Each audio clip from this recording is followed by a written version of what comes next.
Hi everybody, welcome.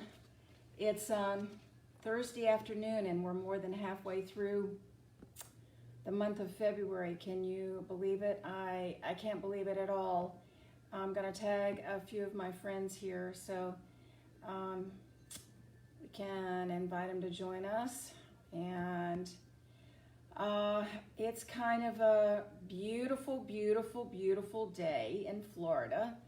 And I want to let you know that for those of our friends and family who are not here with us, I don't even want to tell you what our temperatures are today, but it's just beautiful. And I'm always grateful because we live in a place where a lot of the pandemic restrictions have just not been as severe for us and where we live. So I'm always really grateful for that.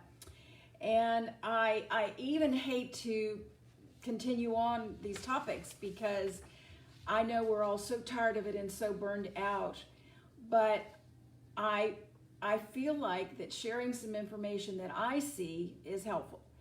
And as time goes on, even some of the information has changed because we're in the process now of looking back over our experience and over our data and really over facts about how things have really been going with COVID and with lockdown. So I think it's really important to understand some good news and some helpful news and relevant news because I watch a lot of medical and research papers. So I'm really trying to share with you things that are not maybe necessarily on your media, whatever your media choice is, but I want to share some really good information that you can rely on. And it's really sad to me that we have to sift through it, but as we all know, we really have to sift through it. So I want to start out today by sharing a quote from someone that I do a lot of personal training and development with, and it kind of caught my attention, and I thought it would be a good way to kind of start out today. That is that what you put in your mind every single day, he calls it cut the fat and cut the BS. So he says what you hear and what you watch and what you allow to be programmed into your mind is the same information that will determine the outcome. So a little warning about the information, make sure that you're getting it from really good, reliable sources. But today I'm going to really zero in on something that was talked about in the very early stages, but sadly it's become more of an issue than anyone ever really thought that it would be. Most of the basic activities about staying healthy haven't really changed all that much, and I'm going to just remind you of a few. And then I'm going to really dig in deep to one of my very favorites, and I'm going to tell you some results of that behavior that I bet you haven't heard yet. So some of the things that we have heard before have not changed. We know them to be more important than ever. But this whole idea of really maintaining a healthy mental outlook and some of the results that we're seeing now of this long-term lockdown are more critical than ever. So how do we do that? So I'm going to touch on a few things that you've heard before. But what's important to know is that now we can see from the data that these very basic behaviors are more important than ever. Number one, just maintaining a routine. Now I know that's really hard because school and jobs and online work, everything has shifted. Moms at home, moms at work, even people who work at home and retired people, whatever that means these days, all of those things kind of change frequently. But in that, you really need to find a routine that works for you. We know from the research that those people who are able to maintain more of a routine are actually healthier and more able to deal with all the other things going on in our world. Another really, really important thing is sleep. Now, I don't even need to dwell on that because we all know how we feel when we don't sleep. But when we're sleeping fitfully and getting less rest, that is going to be a huge issue trying to navigate all the things that we're trying to navigate every single day. Eating healthy, same thing. We all know what that means and how important it is, but I'm going to tell you about something you may not know regarding your diet. Get outside, get out of the stir-crazy attitude, whatever that means for you, whether it's walking in the neighborhood, walking your dog, getting in your car, going out with friends, whatever. Do something outside. Meet in a park. When COVID first started, I was doing yoga in the park. It was lovely. And it was really very therapeutic. So things that are outside activity are really, really helpful. Meaningful activities for you, whatever that is. Have lunch if you can, maybe a phone conversation. Not texting, but phone conversations, the next best thing to being there. And if you have extra time on your hands, it's a great time to do that. Certainly personal time. Most of us have had too much spouse time. We used to talk about not enough one-on-one time. Now it's like, where are you going today to get out of my hair? Hey, Suzanne, welcome on. A good friend, and she's too far away these days. So arrange for personal time, whatever that means to you, and it's more important than ever for your health. Socialize with those inside and outside of your home, because sometimes those people inside our home, we're all kind of getting on each other's nerves. So it's really important to have these routines and to have these benchmarks in today's uncertain world and going through all the upheavals that we're going through all the time, because the research and the science, as much as we really want to hang our hat on that, it seems to be in motion, and we all are seeing that. So you really have to get a balance of how you're maintaining your personal life and your personal health to deal with all those external issues. So I want to share one more thing that's kind of been a personal goal for me this year. I've never been a person who really was into any kind of meditation or mindfulness, whatever you want to call it. Relaxing for me was just kind of a good exercise class. But there are some things now that are coming out in the research that I think are really, really important. Now, what meditation is to you, it means different things to different people.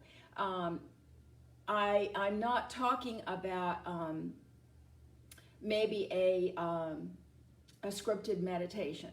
I'm talking about a time apart where you can focus personally, and whatever that means to you. Here are some benefits that we know now.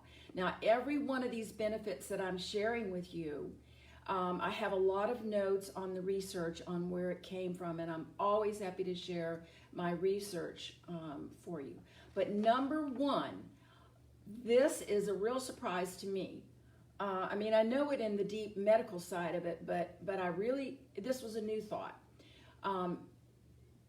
Meditation and mindfulness will give your immune system a boost. We all know how important it is to eat well and stay active and all the things that I just mentioned previously. But we know now that it is directly related to how our immune system functions. And I'm going to tie that in with a couple of other points in just a minute. Eating, and this is the second part. When you are practicing mindfulness or meditation, your diet will change. Choose salads over sweets. The craving that we have for these extra carbs is really the stress manifesting itself in our body. So making different food choices is actually a result of this meditation and this mindfulness lifestyle of getting your body more balanced. And you can literally, now this goes another step. They're talking about literally when you make those different food choices, the next thing that's going to happen is that you start losing weight. And this research shows that the kind of weight that you begin to lose is the belly fat. Now, all my friends out there, my women friends, and maybe some of my guy friends struggle.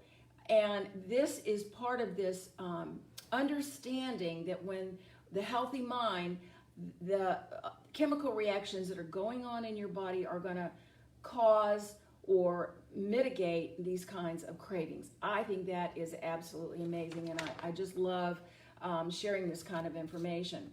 Well, we all know that mindfulness and meditation, it certainly will change your outlook and your mood. It's about the only time when you can really cleanse your mind of the negative thoughts. And for a lot of people, even doing that outdoors is more powerful. In the early stages of the lockdown, my classes, my gym classes were held outside on the lawn where I exercise. And it was beautiful. Even a yoga class felt different. And so it was really neat to be able to really feel differently. So doing that will improve your mood, and that has, we know, a lot of underlying benefits. During times of high stress, our body reacts and burns fat in a different way. So think about that. It's all tied in. Obviously, dealing with anxiety, you're going to be less anxious. So here's the little key to that. Find 3 experiences and practice focusing on them.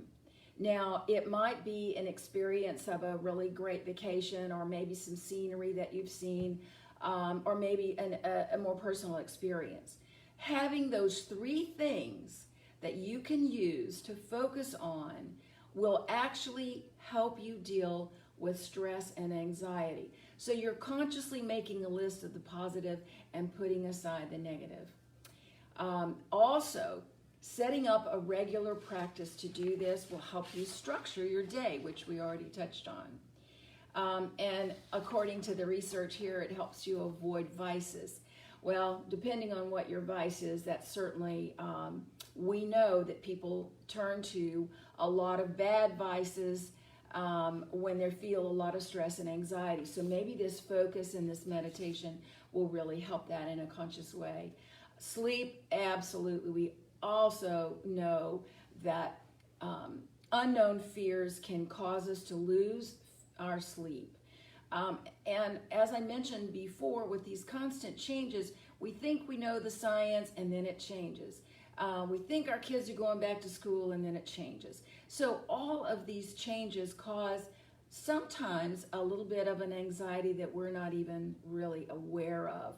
And that fear and that anxiety will certainly interrupt sleep. So if you're doing something on the other side that's positive, whatever that means to you, then that's how you can deal with getting the sleep that you really, really need. So I love this whole idea, because as I shared a minute ago, one of the things that I don't do, I go like the Energizer Bunny, and I don't really think about, I have a list in my head that's always in my head, and I don't always think about kind of stepping away from that. And traveling used to be my opportunity to really disengage and really be relaxed. I mean, it just took away all those opportunities to be too busy. I don't have that anymore, so I need to find ways. And one of the things that I wanted to do was really be more mindful of this whole idea of what am I feeding my mind. So I'm happy to send you references. Every one of these benefits that I listed has numerous research papers behind it, so I'm happy to share those with you. I want to remind you, I have a great support page. Happy to send you that. I always post these videos on my YouTube page, and you can go back and maybe look at those, share those. And then the last thing I want to remind you, that there are things that we can do to be proactive with our health. And now more than ever, we need to understand it's not just a matter of going to the drugstore, the vitamin store, and taking things off the shelf. You need to really understand what's available to you that deal directly with sleep and with energy and focus. and your ability to handle all the outside stressors. Because sadly, last year it was spring, and then it was the fall, and all these benchmarks have come and gone. So you have to be more proactive than ever. And sometimes, like myself, I don't always feel that stress. And days go by, and then suddenly I have this realization that I'm not 100%. So I need to be aware of it too. But there are things that you can do, and I'm always happy to share those with you. Well, thanks for joining me this afternoon. I've got some new friends. I love that. Message me, share. I'm happy to share back with you. And I really don't want to do COVID forever. So hopefully we're going to get into a new stage where we can talk about different things. Everybody, see you next time.